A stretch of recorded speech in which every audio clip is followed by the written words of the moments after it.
أعوذ بالله من الشيطان الرجيم بسم الله الرحمن الرحيم قل إن كانت لكم الدار الآخرة عند الله خالصة من دون الناس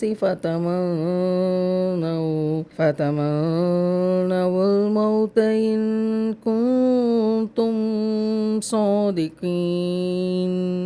அல்லாஹ்விடம் இருக்கின்ற மறுமை இல்லம் மற்ற மக்களுக்கு இல்லாமல் உங்களுக்கு மட்டுமே உரியது என்பதில் நீங்கள் உண்மையாளர்களாக இருந்தால் மரணிக்க ஆசைப்படுங்கள் என்று நபியே நீர் கூறுவீராக.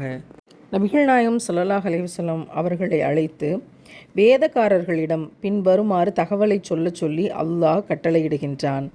அல்லாஹ்விடம் இருக்கக்கூடிய மறுமையின் இல்லமானது மற்ற மக்களுக்கு இல்லாமல் உங்களுக்கு மட்டுமே உரியது என்பதில் நீங்கள் உண்மையாளர்களாக இருந்தால் மரணிக்க ஆசைப்படுங்கள் என்று நபியே நீர் கூறுவீராக.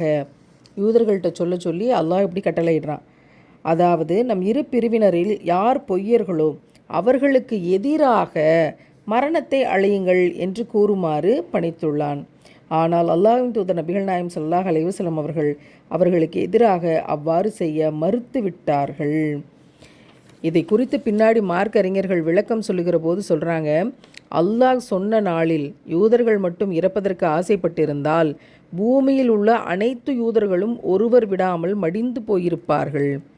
இப்னு அப்பாஸ் ரலியல்லாஹு அன்ஹு அவங்க இப்படி விளக்கம் அளிக்கிறாங்க, யூதர்கள் இறப்பதற்கு ஆசைப்பட்டிருந்தால் அனைவரும் மூச்சு திணறி இறந்து போயிருப்பார்கள்.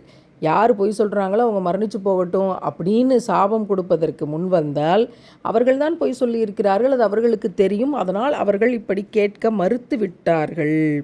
பொய் சொல்லி கொண்டிருக்கின்ற, அல்லாஹ்வுக்கு இணை வைக்கின்ற, அல்லாஹ்வுக்கு மாறு செய்கின்ற யூதர்களுடைய கூட்டம் அல்லாஹ்வுடைய சொர்க்கம் எங்களுக்கு மட்டும்தான் உரியது, அந்த மறுமை இல்லம் மற்ற மக்களுக்கு உரியது இல்லை என்று அவர்கள் சொல்லி கொண்டிருந்தார்கள். அது உண்மைனா நீங்கள் மரணத்தை அழைப்பு கொடுங்கள், மரணத்திற்கு பிறகு சொர்க்கத்துக்கு தானே போகிறீங்க அப்படின்னு சொன்ன போது அப்படி கேட்க அவர்கள் மறுத்து விட்டார்கள். காரணம், அவர்கள் பொய் சொல்லி கொண்டிருப்பது அவர்களுக்கே நன்றாக தெரியும்.